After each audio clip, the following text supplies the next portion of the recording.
Lana Tequila. I started the tequila brand 4 years ago. And I guess there are a lot of brands that kind of started during COVID when there was nothing to do. And it was kind of a quiet time. It helps you kind of re-energize and come up with new visions and new ideas. That's the beauty of doing nothing. So with that passion, I was a yoga teacher before that. So I was doing a lot of traveling around the world, a lot of places visited, and of course a lot of wellness to be found in Mexico. So they kind of gave me the time to meet people up there and to meet the culture, and I was very inspired by it. So once we got back into COVID and it was more of a quiet time, it's like interesting how Europe doesn't really embrace the Mexican culture yet. I felt there was a lot of piñatas still going on and a lot of tacos, but not a lot of knowledge of tequilas and agave spirits yet. So with that curiosity, I started the brand.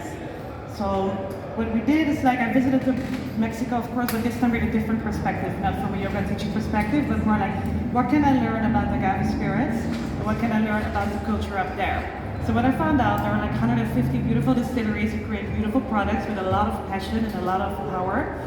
But then I found that there were not really a lot of women involved in that whole process. Also, coming back in the Netherlands, I found out that a lot of spirits and spirits brands are not really run by women. They're always with a vision from a guy's perspective. However, a lot of girls always work in marketing departments, of course, so there is some female touch to it, but I kind of missed the female touch. Either way, fast forward, the brand started 2020. Our manifest was changing the tequila culture by empowering women in different kind of aspects along the road. So we started the brand with a smaller vision, of course. When you start, you kind of start small. We started as the first Dutch tequila brand and first fully female-owned tequila brand. And it's not only me that's female-owned, of course. There's more to our female empowerment part. That means that from the beginning of the process till the end of the process, in our bigger pillars of the company, we only work with women. So the distillers who created the products and who help us kind of make the recipe are only women. And now we have a really beautiful mezcal and we have a really beautiful tequila. And also with that, all the photography we kind of work with and all the content we made is made by Mexican female artists, so that's kind of our gift back process. But I will tell you a little bit more about that in just a little bit.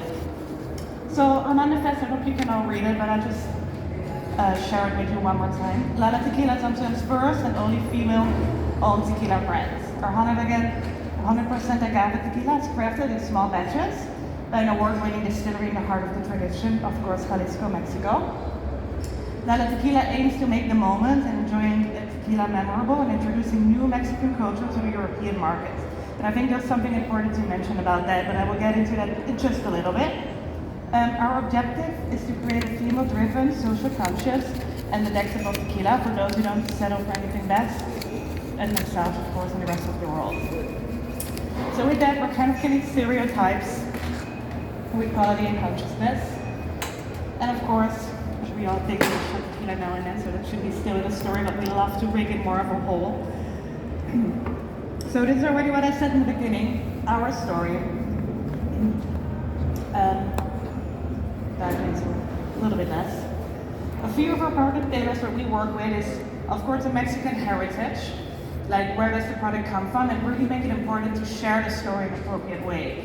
So instead of taking the culture to Europe, it's kind of re-sharing how it's made, where it's from, and the importance of the different people who work in the whole process. And then we have the female part to it. So as what I already said in the beginning, it's run by our female distillers, and I think that's more important than me as a founder behind the brand. So we want to lift them up and give them a place to share their story and share their passion. And also, there are not many female distillers in the tequila industry yet. So we work with Miriam. She makes our tequila blanco reposado. And we work with Daniela. She crafts our mezcal in Oaxaca, of course. Then there's social conscious part to it. What we do here is, of course, it's very hard for a tequila or like an agave spirits to really make an environmental friendly impact. So we focus on how can we give back to the community and how can we lift the community up. Super important part. So what we do, we try to empower other women, especially in Mexico and other parts of the country and in other parts of the world, to start their own business. Because when you start a business as a woman, it kind of has a ripple effect. It takes care of the family, and there's so much more love and passion to it. So another really important pillar for us. And of course, then we really love the aesthetics of the brand, because I guess women a lot of time have a good flavor. So the blend and how it looks and feels are super important for us. So by honoring the past, I truly believe that we can start like building a new future. That means that we do is we start basically with resharing the story what I said about the agave spirits and about the tequilas. So giving people an education here in Europe, like how can you drink it? It's not only a shot. Where does the culture come from? And how it's made. With those kind of small details, you give people already a really new experience. And of course, for us, it's very important to work with a lot of like female bartenders and give them a space as well to share their story and to kind of create more equality within the whole industry and the business. Not sure why I kind of dropped that one down.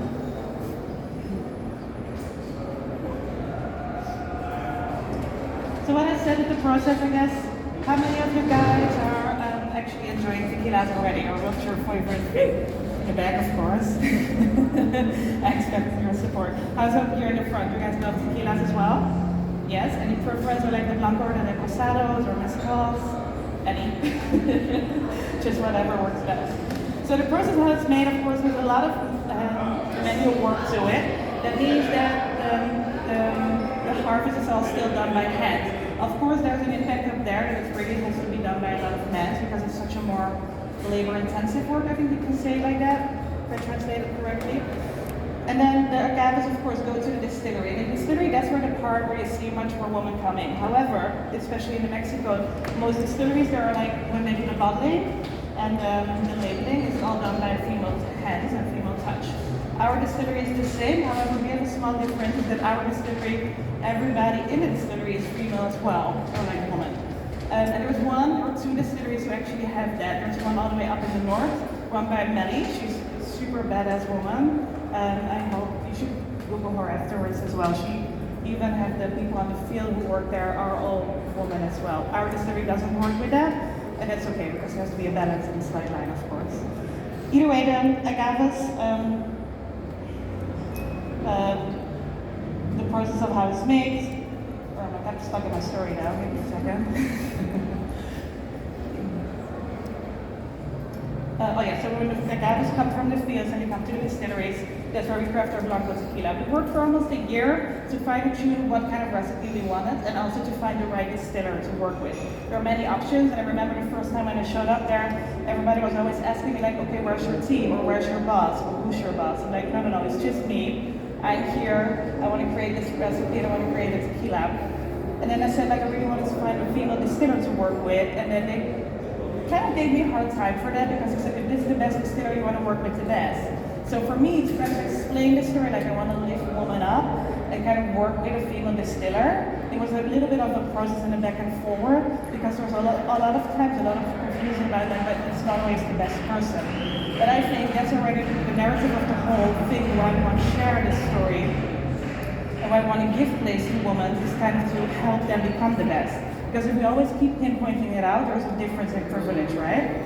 So you have to make that space to give them like a place to rise from. So it took us quite some time to figure that out and to find the right person over there.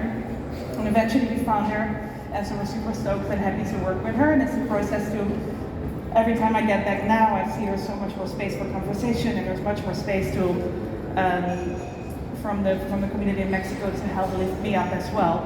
Because it took some time to saw them, for them to saw the power of the project we were working on.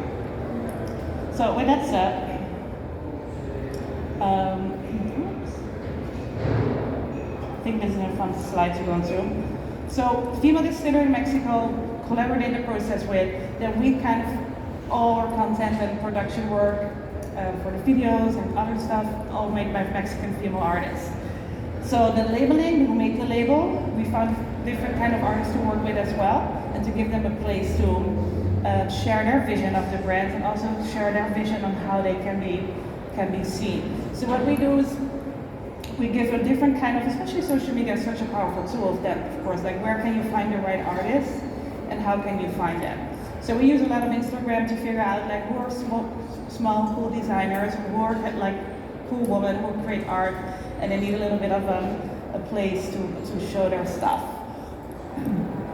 So what we do different kind of activations where we kind of embrace art and make sure the Mexican artists can showcase their art up there.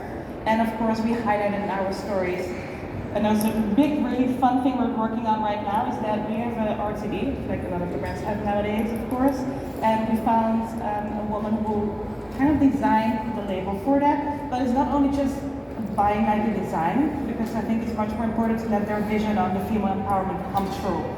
So how we do this, we give them the space to create something that really works for yourself, that you feel is the Lala, the signature Lala, like the signature Lala feeling that kind of empowers women. So the designs of the cans right now are designed by her and her vision of it, so that's super excited to do. We're going to try to basically every year showcase a new artist to give them a space to showcase their art. And then another part what we do is we work with the beautiful NGO Sikanda. Sikanda is an organization that helps women in the Oaxaca region to start their own companies. And in Oaxaca you have a big part where there's a lot of poverty. And it's also kind of hard to find work when you're, of course, like find the right jobs and do the right things. So what they do, we basically, all the profit from our mezcal goes to that organization, and they create a space to help them educate. So it's not like a small loan kind of thing. I know there's a lot of micro investments situations going on here, but we really do is like we educate them like how to use your ATM, how to start your own business plan. What do you need, like is it materials, what kind of materials do you need, or like do you need sewing materials, or do you need like a computer? And also after the first kind of setup takes around 3 months, we go back with the same group of women after a year and to kind of help them build their company. So it's not only the first time like the kickstart, it's also continue and help them grow their own company.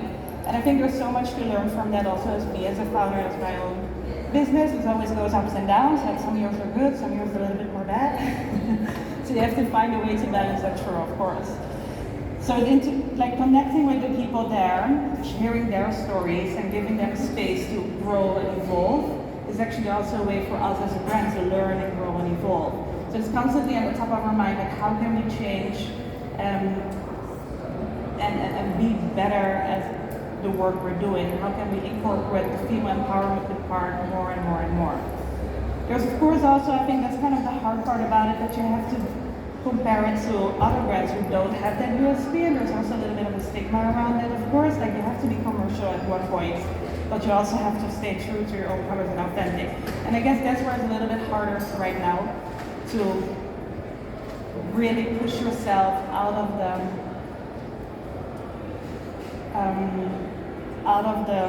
the mindset of the scarcity, I could say, that if you stay authentic, that you cannot be commercialized, or if you stay true to your own selling points, that you cannot make it to the top or anything like that.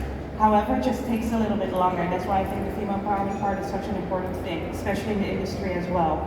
Because in the industry, it either goes from bartenders, or is it like founders from spirits brands, or is it in any kind of way? You really want to make sure that there's enough space for everybody to be visible, and sometimes you have to go a little bit extreme to find that balance, right?